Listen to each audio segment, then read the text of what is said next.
Hi, I'm Tinny from minibulldesign. Today I'm out in the front yard. Good, hot, warm, dry day, low humidity. Every time you touch anything metal you get a static electric spark, especially on the porch. The wood is drying nicely. Not enough wind to really get the windmill going yet, but I think a little later on the windmill will be spinning. It spun quite a bit yesterday and charged my batteries. I just unlocked it. Now, a little while ago, Sue, Beth, and I took a mattress from upstairs in Sue's bedroom, brought it down the stairs and out the front door, across the dooryard, and up the stairs into the treehouse, and through the porch in the treehouse and through the door and onto the bed. So the girls are breathing the breath of life back into the treehouse for this summer. The weather is warm enough now so they can start sleeping up there at night. Actually, it was 60 last night. At least this morning when I got up and checked, it was 60. So they'll probably be competing for time to sleep in the treehouse at night.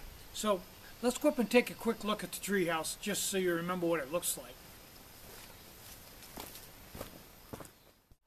On the way to the treehouse, you can see that the lupin are doing very well this summer. Very nice. Got lupin all over the place. If you look, little dots of blue and pink everywhere. It's quite nice. And I want to show you the sky. It's basically a cloudless day. There's one contrail right there. That's not a cloud, that's a jet contrail. Condensation trail. I was out in the factory this morning and finished working on some tooling. I'll show you a little video of that at the end. I took a 3/4 inch drill, a new one, and I cut it down to fit in the turret tailstock. I was going to put a chuck in and have it so you could just put it in the chuck, but since I only use those two tools back and forth, I decided to leave the chuck on the original Morse 3 taper for other projects because I only had one chuck that size. Okay, this is the tree house. And that is a roof that we put over the rest of the trailer. This is really a trailer house, but we call it a tree house. And this is a set of steps made out of pressure treated so they wouldn't rot. And if you climb up, come to an aluminum screen door. Well, hello, Charlie. Goodbye, Charlie. Charlie wasn't real impressed with that.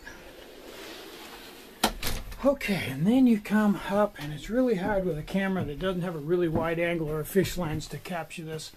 But this is the porch, and it's screened in, and it has one of those composite plastic floors in it.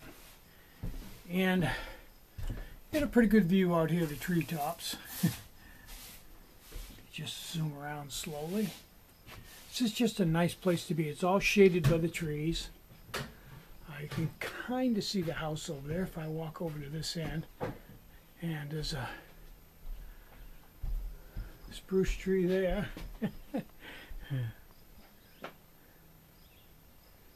See the wood pile through the trees. Just the corner of my factory and my other garage. So, we need to put something for a floor covering in here, but you can see my cathedral ceiling I built in here when I built this. And the floor just has a rug on it now. We did have linoleum on it, but because it's not heated in here, it didn't fare very well. And then we brought this bed up, an old antique bed, with a twin mattress, a bunch of pillows, and it's a well, I'm not going to take the sheets out. It's a pillow top. And you can see we've got vinyl thermal pane windows in here. There's the roof you can see on the rest of the trailer. And yes, we have electricity up here too. And at one time, I think we do have Wi-Fi internet service up here also, so you can set up here and surf the net.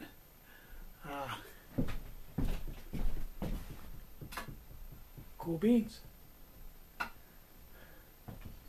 So, that's a tour. I'll stand over here in the corner Really, without a wide angle lens, it's pretty tough to make you understand. I think this is 8 by 10, but I'm not sure. I should know because I built it, but I think it's 8 by 10. Plenty big enough for a treehouse. Cool. And if you go out here and look, you can see how the steps are built. You can get a pretty good shot of them out here. There we go. Hey, Sue. And the outhouse. Yeah, I can't see that, but we'll go find that. Hey, Sue, give a wave. Okay, I'm coming down now.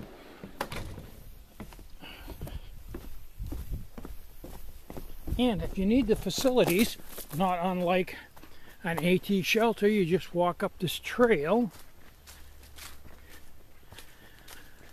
It's basically the same idea as an AT shelter. You walk up the trail, although usually the outhouse isn't as close, although it is at Cloud Pond.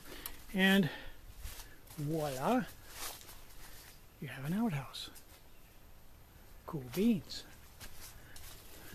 Armor plated against the porcupines with aluminum. So, This is my idea of camping. your idea of camping? Oh yeah. So,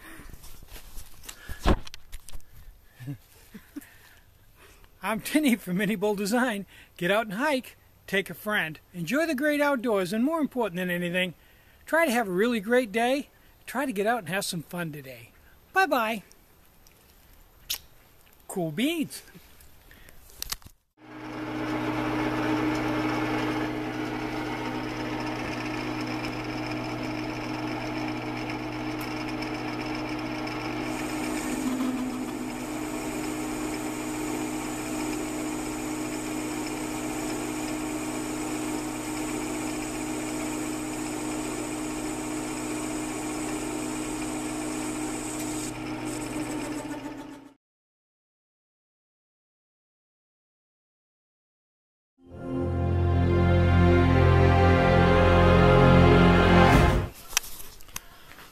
Also this morning, I was going to ride the bike this morning, so I came out early, and I had a little bit of a clicky sound in it. So let me show you.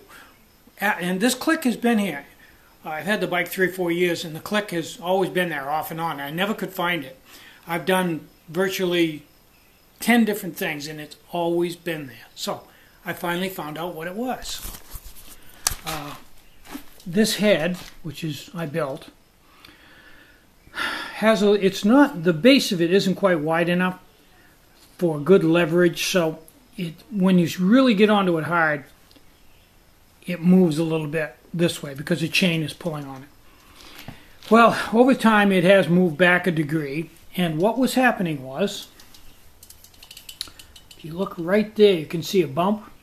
Well, that's a little thing that they put right on the sprocket so that when the derailleur pushes the chain over, that will catch it and pull it up onto the next sprocket. Well, I don't have a derailleur, and this sprocket is just basically just to keep my clothes out of the chain. It's of no use, but it's still there. Okay, the reason why I don't have a derailleur on the front is all my shifting is done with this Sturmey Archer 8-speed internal shift hub with the disc brake. So there's no need to have any derailleurs anyway. As you can see, there's no derailleur here. It's all done with the internal shift with the Sturmey Archer. Yes, it's a little bit heavy, but boy, it is a nice, smooth working rig. I really like it.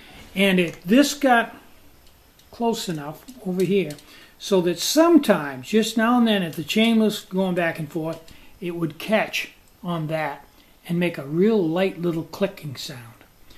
It took me 3 years to find that. It was not outwardly obvious. I happened to be sitting here one day pedaling the pedals backwards, and I saw a little shiny spot, and that set me to thinking. So I took this head off and put another degree angle back in the other direction, and then ground the bumps off of this main sprocket. And so far, it's been totally and completely silent. Cool beans. So that's just one more thing in my day that I've cured as a problem. Had some problem with the iPad this morning with the password, and I actually solved that. That's another story too, but solving problems all the time. I'm Tinny from minibulldesign. Get out and hike, take a friend. Enjoy the great outdoors, and more important than anything, try to have a really great day, and try to get out and have some fun today. Maybe shave some weight out of your pack, or just go for a hike. Hey, boil some water on the back deck and cook some ramen noodles. That's always fun. Bye-bye.